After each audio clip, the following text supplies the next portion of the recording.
เทรดเดอร์ทั้งหลายห้ามเลื่อนผ่านคลิปนี้ได้ขาดเนาะถ้าบ่อยากเสียเงินเพราะว่าลิงก์ปลอมเนาะฟังคลิปนี้ให้มันจบสำหรับคลิปนี้ค่อยจะมาให้ความรู้และข้อคิดเกี่ยวกับฟิชซิ่งเนาะว่าฟิชซิ่งมันคืออีหยัง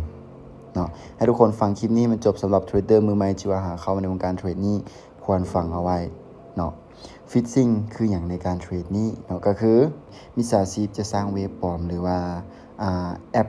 เนาะหรือว่าแอปเทรดปลอมขึ้นมาคล้ายๆกับ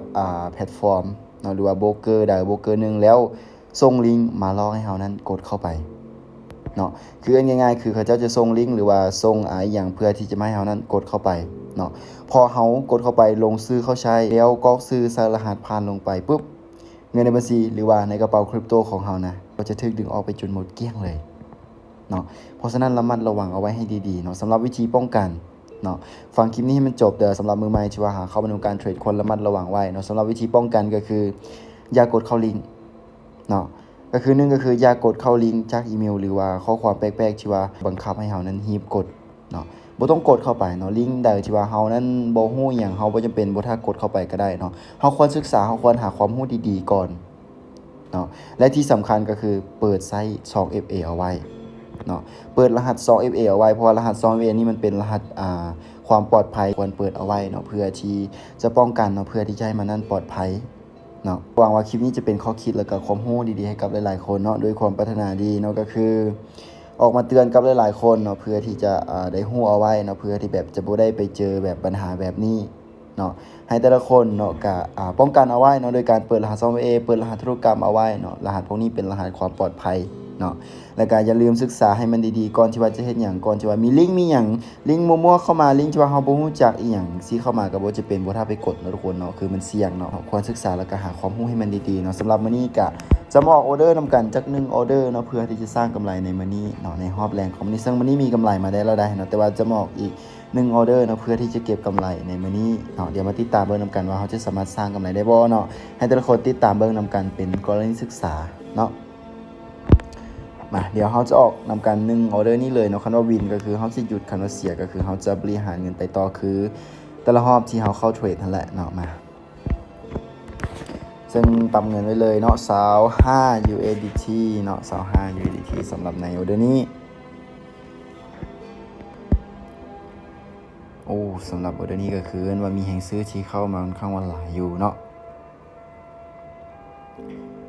โอเคตามซื้อขึ้นไปเท่านึงสำหรับในไม้นี้เนาะตามซื้อขึ้นไปเท่านึงโอ้ยปฏิเสธราคาลงมาหลายแท้เนาะ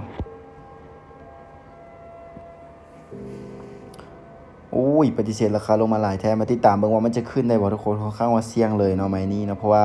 มันเกิดการปฏิเสธราคาที่เอิ้นว่าค่อนข้างว่าหลายเลยในช่วงท้ายวิเนาะมาติดตามเบิ่งเนาะคันว่าบ่ขึ้นเฮาก็จะบริหารเงินขึ้นไปทุกคนเนาะ